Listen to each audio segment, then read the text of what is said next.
200 miss spelled word यानी कि spelling test का ये दूसरा वीडियो है। ऑलरेडी पहला हो चुका है। आपके एग्ज़ाम एयरफोर्स और नेवी में स्पेलिंग टेस्ट से क्वेश्चन निश्चित तौर पे पूछे जाते हैं।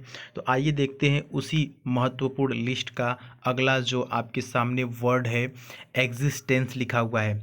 डियर स्टूडेंट, एग्जिस्टेंस का मतलब होता है अस्तित्व यानी कि मौजूदगी। इस शब्द का प्रयोग OMG मूवी आपने देखा होगा, ओ माई गॉड, उसमें ज़्यादातर प्रयोग किया जाता है। एग्जिस्टेंस यानी कि भगवान, गॉड के एग्जिस्टेंस की बात की जाती है, उसके अस्तित्व के ऊपर सवाल किया जाता है। स्पेलिंग देखेंगे EXISTENCE। याद रखेंगे। आगे बढ़ते हैं।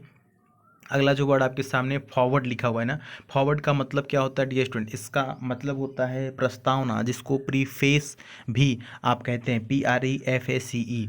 इसकी स्पेलिंग देखेंगे फॉरवर्ड की FOREWORD। फॉरवर्ड मतलब क्या बताया हमने? प्रस्तावना। आगे बढ़ते हैं।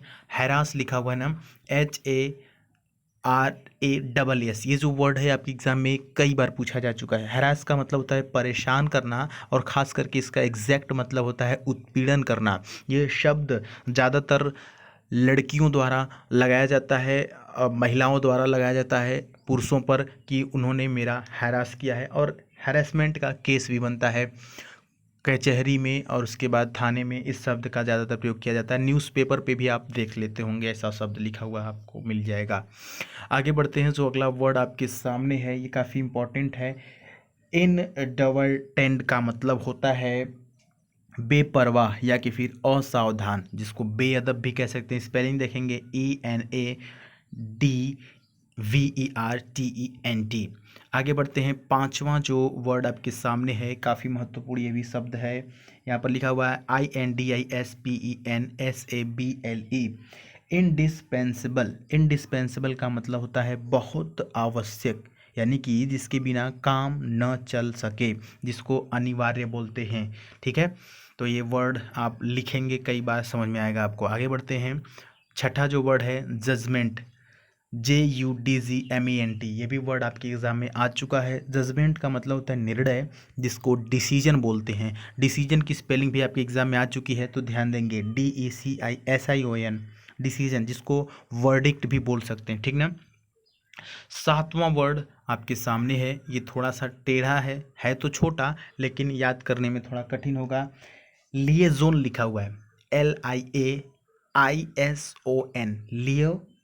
लिएजोन इसको पढ़ेंगे ना। लिएजोन का मतलब होता है मेल जोल, ताल्लुक जिसको बोलते हैं। ये एक जो इसका एग्जैक्ट मीनिंग होता है ना, उसका होता है गुप्त यौन संबंध। मतलब जो गलत तरीके से संबंध बनाए जाते हैं, उसका एग्जैक्ट जो इंग्लिश है वो है लिएजोन, गुप्त यौन संबंध। ये वर्ड आपके एग्जाम में आ चुका है। स्पेलिंग देखेंगे LIAISON। आगे बढ़ते हैं। आठवां नंबर का ये जो क्वेश्चन, जो ये वर्ड आपके सामने है, लिखा हुआ है लाइसेंस।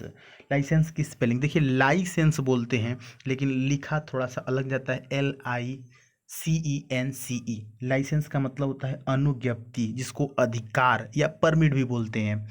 तो डियर स्टूडेंट, ये जो 8 वर्ड आपको मैंने दिए, और इसके पिछली वीडियो में जो इसका फर्स्ट पार्ट था उसमें भी 8 वर्ड, अब आपके पास कितने वर्ड हो गए हैं? 16 वर्ड हो गए हैं। अब इन पहले क्या करिएगा कि जब आप प्रैक्टिस के लिए जाएंगे तो अपने रफ पे ना, पहले जो पिछली वीडियो में हमने 8 वर्ड दिए थे वो आपने कहीं ना कहीं लिखा होगा, प्रैक्टिस किया होगा। अब एक बार फिर से उन 8 वर्डों को प्रैक्टिस कीजिएगा। उसके बाद ये जो नया वाला वर्ड मिला है, अब इसकी प्रैक्टिस कीजिएगा। एक एक वर्ड को 5-5, 6-6 बार, 8-8 बार लिखनी ही। और लिख करके आप जब इसका प्रैक्टिस करेंगे तो डेफिनेटली आपका ये जो वर्ड है ये आपका हो जाएगा। याद नहीं कर सकते आप, बचपन में 1-2 में नहीं पढ़ रहे हैं कि आप APPLE Apple, Apple means save, BOY boy, boy means लड़का, ऐसे नहीं कर सकते हैं। ठीक है, ऐसे कितना याद करेंगे? लिस्ट बहुत लंबी है। तो ये जो प्रैक्टिकली है ना, जो प्रैक्टिस है वो करेंगे तो आपको ये चीज़ें समझ में आने लगेंगी और इजीली सारी चीज़ें याद हो जाएंगी। मैं ये करवाता हूँ जब एग्ज़ाम आता है, तो मैं जो टिप्स देता हूँ वहाँ पर, टिप्स के दौरान मैं ये कहता हूँ कि आपको स्पेलिंग टेस्ट सॉल्व करने के लिए पहले तो एक रफ कार्य करने के लिए वहाँ पर एक पेज मिलता है आपको, ठीक है, और एक पेंसिल या पेन भी आप खुद से लेकर के जाते हैं। तो कंप्यूटर पे परीक्षा होता है आपकी एयरफोर्स की, तो होता यह है कि जैसे किसी भी वर्ड का, जैसे मान लीजिए कि यहाँ पर आपके सामने लाइसेंस ही लिखा हुआ है ना, मान लेते हैं कि लाइसेंस का आपके लिए जो है कि पूछ दिया कि लाइसेंस की स्पेलिंग बताओ, तो लाइसेंस से मिलती जुलती 3 ऑप्शन और रहेंगे, समझ रहे हैं? जिसमें कहीं आई गायब कर देगा तो कहीं डबल सी दे देगा, कभी ई की जगह ए दे देगा, तो इस प्रकार से कंफ्यूज करता है। तो ऐसी सिचुएशन में आप क्या करते हैं, आपको तो आइडिया लग ही जाता है कि लाइसेंस की स्पेलिंग पूछ रहा है। आप इस ऑप्शंस को नहीं देखते हैं, आप सीधे यहाँ पर उस पेज पर अपनी पेंसिल उठाते हैं और पेज पर लाइसेंस की जो रियल स्पेलिंग है उसको लिख देते हैं। लिख देने के बाद आप सीधे ऑप्शन को मैच कराते हैं कि कौन सा ऑप्शन मिल रहा है, और वही एग्जैक्टली ऑप्शन सही होता है। क्योंकि अगर ये प्रक्रिया नहीं करने से पहले आप डायरेक्ट अगर चल जाते हैं स्पेलिंग सही खोजने के लिए, तो आप खुद वहाँ पर कंफ्यूज हो जाते हैं कि अरे यार एल के बाद आई था कि ई था, सी के बाद ई था कि ए था। ठीक है, तो ये जो आइडिया हम आपको बता रहे हैं बहुत इफेक्टिव प्रैक्टिकली आजमाया हुआ तरीका है। ठीक है, एक्सपीरियंस का लाभ लीजिए और ऐसे ही पढ़ते रहिए। लॉकडाउन चल रहा है, इसका भरपूर फ़ायदा उठाइए, अपनी कमज़ोरियों को दूर कीजिए। आप हमसे जुड़ सकते हैं टेलीग्राम पर। टेलीग्राम पर देख रहे हैं कितना इंपॉर्टेंट क्विज़ आपको यहाँ पर भेजा जाता है प्रतिदिन। आप इसको सॉल्व करते हैं और अपने कॉन्फिडेंस लेवल को ऊंचा करते हैं। इसी प्रकार से हम आपकी हेल्प करते रहेंगे। मिलेंगे अगली वीडियो में, तब तक के लिए जय हिंद, वंदे मातरम।